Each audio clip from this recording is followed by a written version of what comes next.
آپ غور کریں گے تو میں نے کلام پاک میں سے ترتیب کے اعتبار سے 85 نمبر صورت اور نزول کے اعتبار سے 27 نمبر صورت ہے۔ قرآن پاک کی ایک ترتیب لکھے جانے کے اعتبار سے ہے اور ایک ترتیب وہ ہوتی ہے جو نازل ہونے کی ہے۔ چھوٹے بچے سے لے کر بڑا، بڑے سے لے کر جوان، ہر بندہ جانتا ہے کہ پہلی وحی خدا نازل ہوئی ہے، اقرأ بسم ربک الذی خلق خلق الانسان من علق۔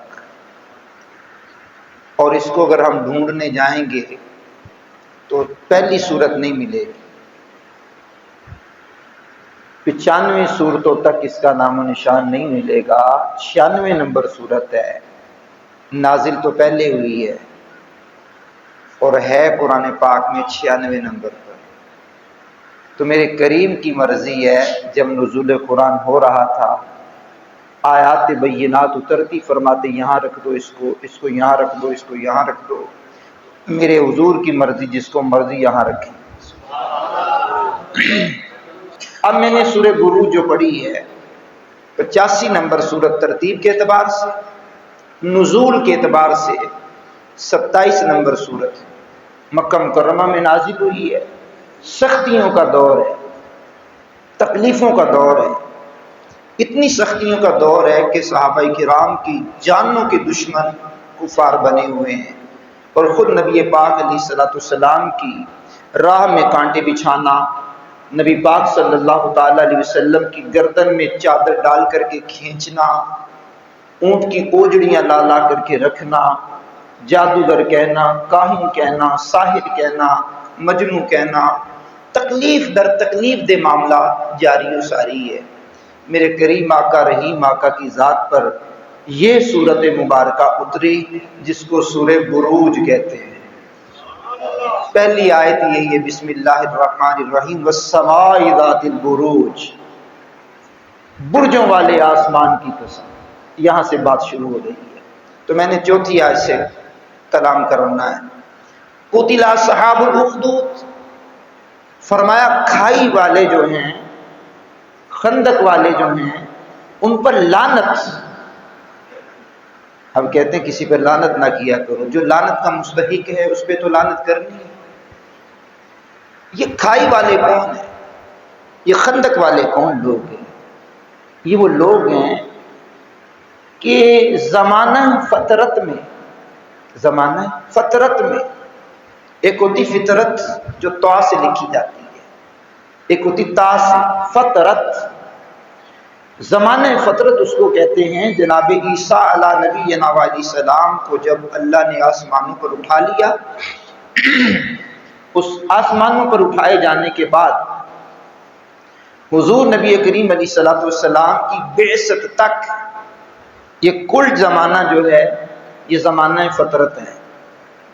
اس وقت میں کوئی توحید پر قائم رہا، اللہ کی وحدانیت پر قائم رہا، اللہ کو ایک مانتا رہا، اس کی عبادت کرتا رہا، تو وہ اہل فطرت میں سے ہے، دین فطرت میں سے ہے۔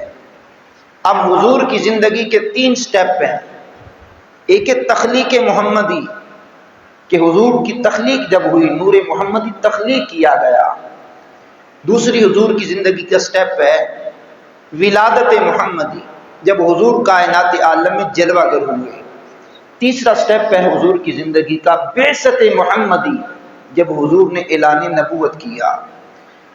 اب اعلان نبوت 40 سال کی عمر میں ہوا، اور ولادت اقدس ہوئی 40 سال پہلے، اور تخلیق متا کنت نبیّا، آقا آپ نبی کب بنے؟ فرمایا کنت نبی و آدم بین الماء والطین، میں اس وقت بھی نبی تھا جب آدم علیہ السلام پانی اور مٹی کے درمیان۔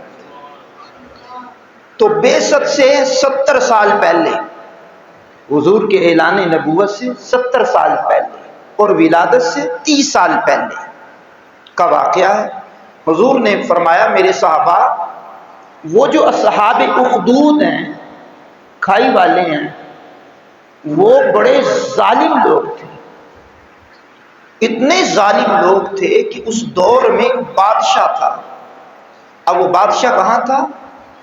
یمن کا خطہ نجران، جہاں آیت مباہلہ نازل ہوئی جن لوگوں کے بارے میں، نجران کے ان عیسائیوں کے بارے میں، اور حضور اپنی بیٹے اور بیٹیوں کو لے کر کے جو گئے ہیں، وہ یمن اور یمن کا خطہ نجران، نجران میں ایک بادشاہ تھا۔ میرے کریم آقا اپنے صحابہ کو اس بادشاہ کا قصہ سنا کر صحابہ کو تسلیاں دے رہے ہیں۔ ہمارے ہاں بابا اسحاق صاحب ایک بات ہوتی ہے، یار فلاں بندہ بڑا پریشان ہے، ساتھ ہی بندہ کہتا اوے او تے کچھ بھی پریشان نہیں، او وے کنا پریشان ہے۔ اب صحابہ پریشان ہوئے تو حضور نے ان کو ایک قصہ سنایا۔ اب وہ قصہ کہانی ہمارے والی نہیں، بعض لوگ کہتے ہیں قصہ کہانی، میں نے کہا قصے قرآن نے بھی بیان کی ہیں، اور حضرت یوسف علیہ السلام کے قصے کو احسن القصص کہا ہے کہ قصوں میں خوبصورت قصہ، کہانی، سٹوری۔ یہ جملے کو لوگوں نے بدنام کرنے کی کوشش کی، حالانکہ قصے قرآن نے بیان کیے، کہانی قرآن نے بیان کی، کہانی حضور نے بیان کی۔ اب حضور فرماتے میں تمہیں پچھلے وقتوں کا قصہ سناتا ہوں، تمہارے اوپر تو کوئی تکلیفیں ہی نہیں ہے جو تکلیفیں ان لوگوں پہ آئیں۔ امام مسلم نے کتاب الرقاق کے اندر اس حدیث کو لکھا، اور حدیث کا نمبر 3005 ہے، 3005 ہے۔ امام مسلم نے اس حدیث کو بیان کیا، فرمایا کریم آقا علیہ السلام نے وہ جو نجران میں بادشاہ تھا، اپنے آپ کو رب کہلواتا، اور جو اسے رب نہ مانتا اس پر زیادتی کرتا۔ میرے صحابہ، قدرت کا کرشمہ یہ ہوا، ایک اس کے دربار میں بہت بڑا جادوگر تھا۔ جادوگر بوڑھا ہو گیا۔ جادوگر جب بوڑھا ہوا تو اس نے کہا بادشاہ سے، میرے پاس کوئی اٹھتی ہوئی جوانی والا نوجوان بھیجیں تاکہ میں اسے اپنا جادو سکھاؤں۔ اب غور کریں، میرے کریم نے فرمایا علیہ السلام، ایک نوجوان لڑکا اس جادوگر کے پاس بھیجا، نوجوان کو وہ جادوگر اپنے جادوگر کے جوہر سکھاتا۔ قدرت کا کرشمہ، جب وہ جادوگر سے پلٹ کر کے واپس گھر آتا، پھر جاتا، درمیان میں ایک اللہ والے کا ڈیرا۔ اب وہ نوجوان جب وہ اللہ والے کے پاس ٹھہرا، اللہ والے نے پوچھا کدھر جاتے ہو میاں؟ اس نے کہا میں جادو سیکھنے جاتا ہوں۔ اس بابے نے، اللہ کے ولی نے کہا، اس وقت کا راہب اہل فطرت میں سے اس زمانے میں ولی کہیں گے، اللہ کا ولی وہ بابا جی قبلہ، اس نے کہا تو جادوگر سیکھتا ہے، کبھی ہمارے پاس بیٹھ، ہم تجھے اللہ کی باتیں بتائیں۔ اللہ والا تھا، اس نے اللہ کی باتیں بتانی۔ یہ نوجوان اس اللہ والے کے پاس بیٹھا، اللہ والے نے عرشوں کے مالک کی باتیں بتائی۔ او بیٹے، بادشاہ نے کیا بنایا ہے؟ کچھ بھی نہیں بنایا، جو ہمارا رب ہے اس نے زمین و آسمان بنائے ہیں۔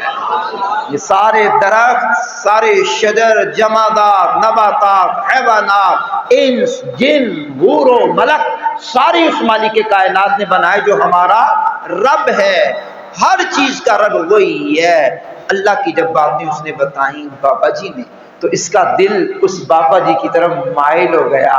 جب مائل ہو گیا تو اب اس نے موازنہ کرنا شروع کیا۔ آپ پڑھے لکھے لوگ کہتے ہیں کمپیریزن، موازنہ کرنا شروع کیا، آ سچا کہ آ سچا۔ اب سماعت کیجئے گا، ذرا سماعت کیجئے گا۔ اب وہ اللہ کا ولی اسے اللہ کی باتیں بتاتا رہا۔ بالآخر ایک دن جب وہ متذبذب ہوا، ڈبل مائنڈڈ ہوا، اللہ نے ایک سبب پیدا کیا۔ سبب کیا پیدا کیا؟ جس راستے سے وہ چل کر جاتا ہے نا جی، اس راستے میں بہت بڑی بلا، جانور آ کر کے رستہ روک لیتا ہے۔ اب یہ حدیث پڑھ رہا ہوں، امام مسلم نے کتاب الرقاق حدیث نمبر 3005 لکھی، اور میں بڑی بات کرتا ہوں، سبحان اللہ۔ اب نام ہی بولیں گے تو پھر بھی بڑی بات کرتا ہوں، سبحان۔ اب آپ سماعت کریں گے۔ اب کیا ہوا؟ ہوا یہ کہ وہ بلا نے رستہ روکا، اس نوجوان نے کہا آج مجھے اندازہ ہو جائے گا بابا جی سچے یا بابا جی دا دین سچا یا جادوگر سچا، جانور بڑا ہے۔ حضور نے اس کا نام ذکر نہیں کیا، ٹھیک ہے، بہت بڑا بلا ہے۔ اس نے ایک چھوٹا سا پتھر اٹھایا، مسجد نبوی صابری میں بیٹھ کر، مجھ ناچیز کو سننے والے لوگوں، پتھر چھوٹا سا اٹھا کر کہنے لگا اگر بابا جی سچے نے، انہاں دا دین سچا ہے، آ پتھر چھوٹا ہے، میں مارن لگا تے وہ جانور مر جاوے تے میں جان لواں گا بابا جی سچے۔ بڑے دھیمے لہجے میں پڑھ کر اونچی آواز میں آپ کی آواز سننی ہے، پتھر اٹھا کر کے مارا، اگر بابا جی سچے تے بابا جی دا دین سچا تے جانور مر جائے۔ میرے حضور اپنے صحابہ کو فرماتے ہیں پتھر چھوٹا تھا جانور بڑا، جیسے ہی اللہ کے چھوٹے سے ولی نے، وہ چھوٹی عمر کے ولی نے مارا، وہ جانور مر گیا۔ سبحان، کیا بات، جانور مر گیا۔ امام مسلم نے حدیث لکھی ہے، جانور مر گیا۔ اب یہ جادوگر کے پاس سے ہو کر آ رہا تھا، سیدھا بابا جی کے پاس گیا، بابا جی کو سارا قصہ سنایا۔ سارا قصہ جب سنایا تو بابا جی نے کہا او نوجوان، تیری ولایت کی منزلیں پوری ہو گئی، اب تو وہ مقام پا گیا ہے جو مقام ہمیں نہیں ملا، تو پا گیا ہے۔ اب یاد رکھنا تیری طرف آزمائشیں آئیں گی، تیری طرف آزمائشیں آئیں گی، مصیبتیں آئیں گی، لیکن بیٹے میرا نام نہیں لینا، میرا نام نہیں لینا۔ اب کیا ہوا جناب، یہ پلٹ کر کے گھر آیا، اس کی شہرت ہونے لگ گئی، بادشاہ کے دربار میں بیٹھنے والا ایک شخص نابینا ہو گیا، اس نے بڑا علاج معالجہ کیا، آرام نہ آیا۔ کسی نے کہا تو ہمیں ادھر ادھر بھجنا پھرنا ہے، او نوجوان دے کول جا، وہ تینوں اکھاں میں دوے گا۔ آپ آہستہ بولے تو بات یہی ہے، آنکھیں دے گا۔ وہ اس نے تحائف لیے، تحائف لے کر کے پہنچا اس نوجوان کے پاس، آ لے تے مینوں اکھاں دے۔ اس نے مسکرا کے کہا میں آنکھیں تو نہیں دیتا، تو میرے رب پر ایمان لا، بادشاہ کے رب ہونے کا انکار کر، میں دعا کروں گا اللہ تجھے آنکھیں دے دے گا۔ اس بابا جی کے اس شاگرد نے کمال کیا۔ اب وہ جب آیا کہا مجھے آنکھیں دو، یہ تحفے لو۔ اس نے کہا جی آنکھیں تو میرا رب دیتا ہے۔ کہا تیرا رب کون ہے؟ کہا جو عرشوں کا مالک ہے، جو عرشوں کا مالک ہے۔ اس نے کہا پھر میں تیرے رب پر ایمان لاؤں آنکھیں مل جائیں گی؟ اس نے کہا ہاں میرے رب پہ ایمان لاؤ، میرے رب کو رب مانو، بادشاہ کے رب ہونے کا انکار کرو، میرا مالک تمہیں آنکھیں دے گا۔ اب وہ ایمان لایا۔ اس نوجوان نے ہاتھ اٹھائے، مالک یہ بادشاہ کو رب نہیں مانتا، تجھے رب مانتا ہے، کرم نہیں فرماتا، اس کی بینائی لٹا دے۔ حضور نبی کریم نے اپنے صحابہ کو بتایا، اس نوجوان نے ہاتھ اٹھائے، اللہ نے وہ بادشاہ کے درباری کی آنکھیں واپس عطا فرما دی۔ اللہ اکبر، کیا بات ہے، آنکھیں واپس مل گئیں، آنکھیں واپس مل گئیں۔ اب اگلی بات سنیے گا، اب شہرت ہو گئی، کرتے کرتے بادشاہ کے دربار میں جب وہ پہنچا، اس نے کہا تو نابینا تھا، بینا ہو گیا، کس نے آنکھیں دی؟ او جو نوجوان نہیں ہے، میں اس کے پاس گیا، اس نے دعا کی، میری آنکھیں مل گئیں۔ نوجوان کو بلایا، او تیرا جادو بڑا کام کرنے لگ گیا۔ اس نے کہا جی میں لعنت بھیجتا ہوں جادو پہ، میں نے جادو سیکھا ہی نہیں۔ اس نے کہا پھر کیا سیکھا ہے؟ کہا اللہ کا دین سیکھا ہے۔ وہ آگ بگولا ہو گیا۔ اس نے کہا تیرا دین کون سا ہے بھائی؟ اس نے کہا میرا دین وہ جو راہب کا دین ہے، او بابا جی کا جو دین ہے۔ اس نے کہا کون سا بابا؟ اس کی زبان سے اس کا نام نکل گیا۔ بادشاہ نے کہا پکڑو اس سے، درباری کو پکڑا، اس بابا جی کو پکڑا، نوجوان کو پکڑا۔ سب سے پہلے حضور فرماتے اس نے اپنے درباری سے کہا تو مجھے رب مانتا ہے؟ اس نے کہا جی نہیں میں رب نہیں مانتا تجھے، میں رب نہیں مانتا تجھے رب نہیں مانتا، میں نہیں مانتا تجھے رب۔ اس نے آرا لیا، اپنے درباری کے سر پر رکھا، چیر دیا۔ اب وہ بابے کی طرف بڑھا، تو کس کو رب مانتا ہے؟ اس نے کہا تجھے تو نہیں رب مانتا، عرشوں کے مالک کو رب مانتا۔ اب یہ سختیوں کے دور میں حضور اپنے صحابہ کی تربیت کر رہے ہیں، اور یاد رکھنا قیمتی وقت میرے حضور کا ہے۔ 23 سال میں پوری دنیا میں اسلام پھیلانا کتنا وقت قیمتی ہے۔ اب اس راہب کو بھی چروایا،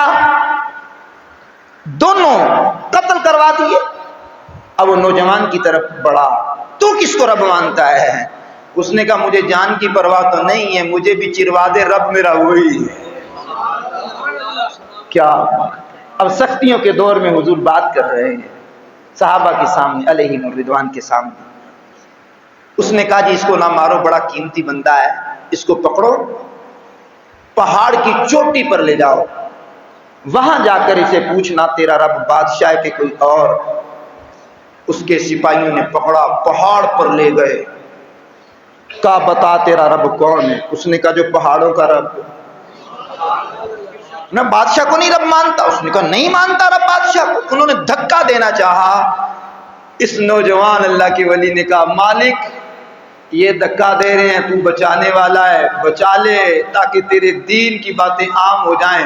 پہاڑ پر حضور فرماتے زلزلہ آیا، سارے گر گئے، نوجوان بچ گیا۔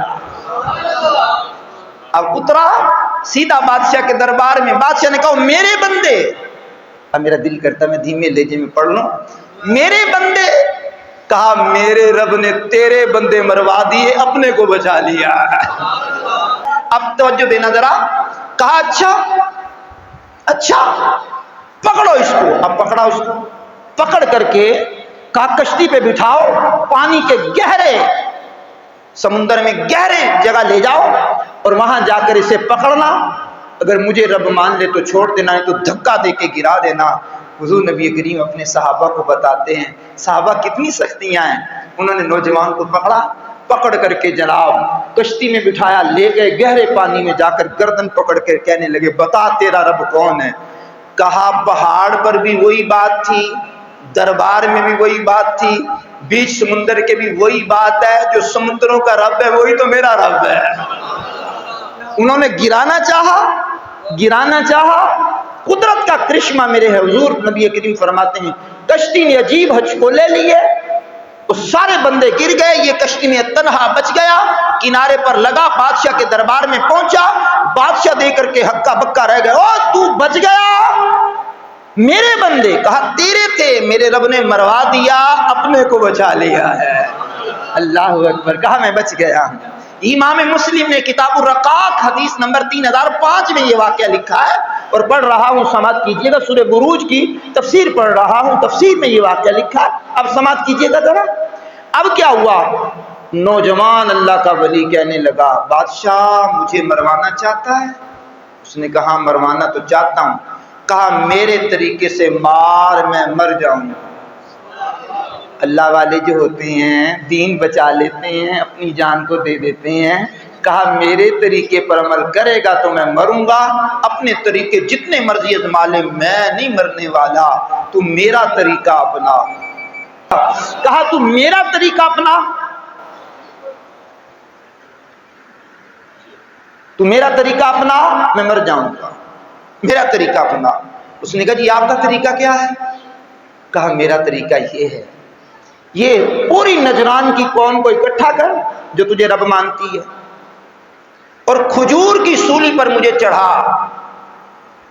اور جب سولی پر چڑھا لے تو میرے ترکش سے تیر نکال، میرا اپنا تیر نکال، کمان پہ چڑھا، اور چلانے سے پہلے، مجھے مارنے سے پہلے پڑھ بسم اللہ رب الغلام، اللہ کے نام سے شروع، یہ ترجمہ کر رہا ہوں، اللہ کے نام سے شروع جو اس لڑکے کا رب ہے۔ کیا بات ہے، کیا بات ہے، کیا بات ہے، کیا بات ہے، کیا بات ہے۔ اب ساری قوم کو اکٹھا کیا، کھجور کی سولی پہ سولی چڑھایا، اس کے ترکش سے تیر نکال کر کے بادشاہ نے کہا بسم اللہ رب الغلام۔ میرے کریم آقا علیہ السلام صحابہ سے فرماتے ہیں اس نے کہا بسم اللہ رب الغلام، تیر چھوڑا، اب وہ کہاں لگا؟ حضور نے اس کی بھی نشاندہی کی، اس کے کن پٹی پہ لگا، اس نے ہاتھ رکھا اور شہادت کا جام پی لیا۔ اگلی بات 3 مرتبہ میرے کریم آقا نے فرمائی، میرا دل کرتا میں 3 مرتبہ پڑھنے کے بعد اونچی آواز میں اللہ کا ذکر سنوں آپ کی زبان سے۔ کمال بات ہے، جتنی قوم کھڑی تھی ساری قوم پکار کر کہنے لگی ہم اس لڑکے کے رب پر ایمان لائے۔ سبحان اللہ، کیا بات ہے. دوسری مرتبہ پڑھ رہا ہوں کہا ہم اس لڑکے کے رب پر ایمان لائے. اللہ اکبر. تیسری مرتبہ پڑھ رہا ہوں کہا ہم اس لڑکے کے رب پر ایمان لائے. ساری قوم ایمان لے آئی. ساری قوم ایمان لے آئی. جب ساری قوم ایمان لے آئی تو بادشاہ کا سارا کیا دھرا جو ہے نا وہ خاک میں مل گیا. بادشاہ تو چاہتا تھا کہ ساری قوم مشرک رہے, کافر رہے اور ساری قوم مجھے رب مانتی رہے. بادشاہ کا سارا پلان ختم ہو گیا. جب سارا پلان ختم ہو گیا تو بادشاہ نے اس قوم کی جو بستی تھی اس کے چاروں طرف خندق کھدوائی, خندق گڑا. جس طرح آج ہمارے گیس کے پائپ ڈالنے والے اور سوئی گیس کا پائپ ڈالنے والے, سیوریج کا پائپ ڈالنے والے, پانی والے, یہ کھدائی کرتے, اس نے کھدائی کروائی, آگ لگوائی. جو ساری قوم ایمان لے آئی تھی اس کو پکڑ پکڑ کر کے اس میں کھائی میں ڈالنے لگا. تو کس کو رب مانتا ہے؟ اللہ کو, چل. تو کس کو رب مانتا ہے؟ اللہ کو, چل. تو کس کو رب مانتا ہے؟ اللہ کو, چل. سب کو گرانے لگے. گراتے گراتے گراتے گراتے آخر کار ایک عورت کو پکڑ کر کے گرانے لگے. میرے کریم آقا نے اس عورت کا بھی ذکر کیا. اس کی گود میں چھوٹا سا بچہ تھا. کہنے لگے اس کو جب گرانے لگے نا, عورت اپنے لیے نہیں بچے کے لیے تھوڑی سی جھجکی. اب میرا دل کرتا میں اگلے جملے بھائی شبیر صاحب کے ایصال ثواب کے لیے دھیمے لہجے میں پڑھ دوں اور آپ اونچی آواز میں اللہ کا ذکر کر لیں. جب اس کو عورت کو گرانے لگے نا, وہ اپنے بچے کی وجہ سے جھجکی تو میرے کریم آقا علیہ السلام نے فرمایا بچہ دودھ پیتا بچہ بول کر کہنے لگا ماں جی چھال مار دے اسی سچے دین والے. اللہ اکبر. خود پڑھا. اب اس واقعے کو قرآن نے ذکر کیا. فرمایا قتل اصحاب الاخدود, کھائی والوں پر اللہ کی لعنت. النار ذات الوقود, بھڑکتی آگ والے, بھڑکتی آگ والے. اذ ہم علیہا قعود, جب وہ اس کے کناروں پر بیٹھے تھے. وہم علی ما یفعلون بالمؤمنین شہود, اور وہ خود گواہ ہیں جو وہ مسلمانوں کے ساتھ کر رہے تھے. یہ سورہ بروج ہے. اللہ کریم سورہ بروج کی آیت نمبر 4 سے لے کر 7 تک کی میں نے تفسیر بیان کی ہے. عرشوں کا مالک مجھے بھی آپ کو بھی عمل کی توفیق عطا فرمائے. کبھی سختیاں آ جائیں, ٹینشنیں آ جائیں, بے روزگاری آ جائے, کاروبار نہ چلے, بیماری آ جائے, بچے مرنے شروع ہو جائیں, زبان پر شکوہ نہیں, زبان پہ شکوائے رنج و الم لایا نہیں کرتے. نبی کے نام لیوا غم سے گھبرایا نہیں کرتے. یہ دنیا گزر جائے گی, مصیبتوں میں گزر جائے گی. اللہ کو رب مانیے. رضیت باللہ ربا وبالاسلام دینا وبمحمد النبی صلی اللہ علیہ وسلم. تو عرشوں کا مالک توفیق دے تو نماز کی پابندی, ماں باپ کی خدمت, رزق حلال کمانے کی جستجو, کبھی بھی کسی کا حق نہیں دبانا, سیدھے ہی جنت میں جانا ہے.